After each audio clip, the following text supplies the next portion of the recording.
Hi friends, welcome to Rice and Spices channel. இந்த வீடியோல ரொம்ப ஈஸியா fish fry எப்படி செய்யறதுன்னு பார்க்க போறோம். அதுக்கு முன்னாடி நம்ம சேனல் நீங்க சப்ஸ்கிரைப் பண்ணலனா சப்ஸ்கிரைப் பண்ணுங்க. கூடவே அந்த பெல் பட்டனையும் பிரஸ் பண்ணுங்க. அப்பதான் நாங்க போடுற வீடியோஸ் உங்களுக்கு உடனுக்குடன் நோட்டிஃபிகேஷன்ல வரும். வாங்க இப்போ வீடியோக்குள்ள போலாம். அதுக்கு ஒரு சின்ன பாத்திரத்துல ஒரு 1/2 ஸ்பூன் அளவுக்கு மஞ்சள் சேர்த்துக்கோங்க.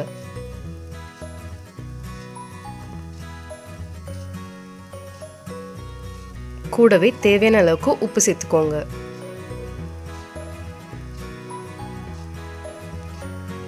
இது கூட ஒரு 2 ஸ்பூன் அளவுக்கு மிளகாய் தூள் சேர்த்துக்கோங்க.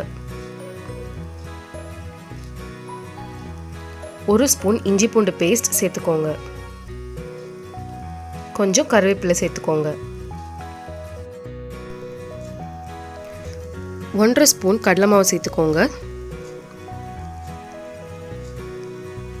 கடைசியா 2 ஸ்பூன் அளவுக்கு திக்கா கரைச்ச புளி தண்ணி சேர்த்துக்கோங்க. இதெல்லாம் சேர்த்துட்டு நல்லா மிக்ஸ் பண்ணிக்கோங்க. நான் இப்போ சொல்லியிருக்க மெஷர்மெண்ட் வந்து ஒரு 10 மீன் அளவுக்கு சரியா இருக்கும்.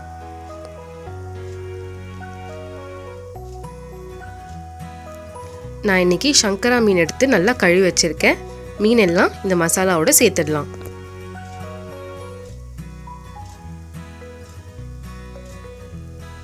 இந்த மசாலால நல்லா ஒட்டுற மாதிரி மீன் எல்லாத்தையும் நல்லா பிரட்டுங்க.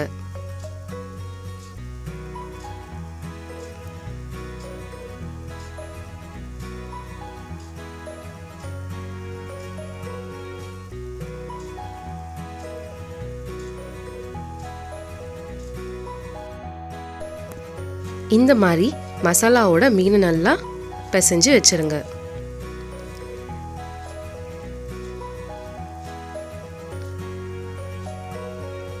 நல்லா உள்ளெல்லாம் ஒட்டுற மாதிரி மசாலாவை நல்லா தடவிக்கோங்க.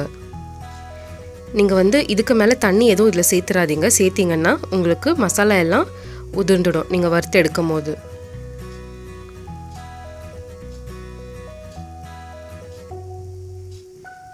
இந்த மாதிரி பிசைஞ்சு வச்சுட்டு ஒரு 1/2 மணி நேரத்துக்கு இதை நல்லா ஊற வச்சிடலாம்.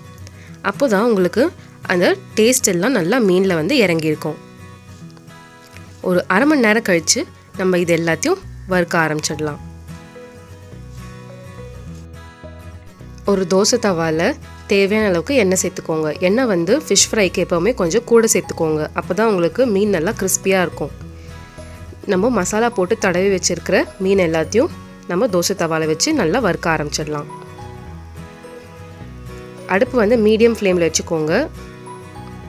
இல்லைன்னா உங்களுக்கு உடனே ஒரு சைடு மட்டும் ரொம்ப தீஞ்சிரும்.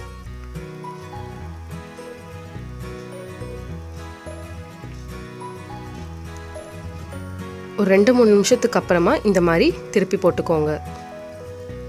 பாருங்கள் மசாலா எதுவுமே உதிராமல் வருது. நீங்கள் தண்ணி ரொம்ப சேர்த்துட்டிங்கன்னா அப்புறம் உங்களுக்கு மசாலா எல்லாமே வந்து உதிர்ந்துடும். இப்போ 2 சைடும் நல்லா ரோஸ்ட் ஆனதுக்கப்புறமா நம்ம மீன் எல்லாத்தையும் அடுப்புலேருந்து எடுத்துடலாம்.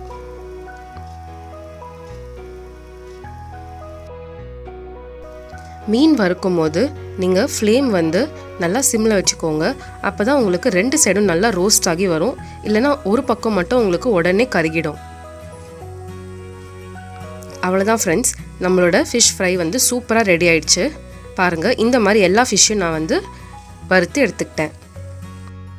பார்க்கும்போதே சாப்பிட்ணுன்னு இருக்குல்ல. நீங்களும் இந்த ரெசிபியை வீட்டில் ட்ரை பண்ணிவிட்டு எப்படி வந்துச்சு எனக்கு கமெண்ட் செக்ஷனில் கண்டிப்பாக சொல்லுங்கள். வீடியோ பிடிச்சிருந்ததுன்னா லைக் பண்ணுங்கள், ஷேர் பண்ணுங்கள், சப்ஸ்கிரைப் பண்ணுங்கள். தேங்க்ஸ் ஃபார் வாட்சிங்.